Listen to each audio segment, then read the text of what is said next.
હવે સવાલ એવો છે કે નીચેનામાંથી કઈ જોડી યોગ્ય રીતે મેળ ખાતી નથી? ચલો મિત્રો, આપણને અહીંયા ટોટલ 4 જોડી આપેલી છે અને આપણે 4માંથી એવી જોડ પસંદ કરવાની છે કે જે યોગ્ય રીતે જોડાયેલી નથી.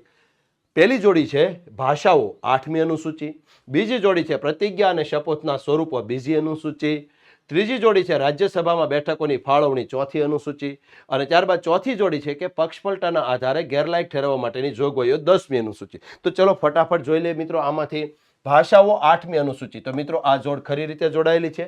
બીજું પ્રતિજ્ઞા અને શપથના સ્વરૂપો 2જી અનુસૂચિ, તો મિત્રો આ છે એ ખરી રીતે નથી જોડાયેલું. કારણ કે પ્રતિજ્ઞા અને શપથના જે નમૂનાઓ છે એ બંધારણની અનુસૂચિ નંબર 3માં આપવામાં આવેલા છે. તેથી ઓપ્શન બી ખોટી રીતે જોડાયેલો છે. ચોથો ઓપ્શન છે રાજ્યસભામાં બેઠકોની ફાળવણી 4થી અનુસૂચિ, તો એ ખરું છે. ચોથો ઓપ્શન છે પક્ષપલટાના આધારે ગેરલાયક ઠરાવવા માટેની જોગવાઈ 10મી અનુસૂચિ, તો મિત્રો એ પણ ખરું છે. તો મિત્રો 4 જોડી પૈકી 3 જોડી ખરી રીતે જોડાયેલી છે અને અહીંયા આપણો જવાબ બને છે ઓપ્શન બી.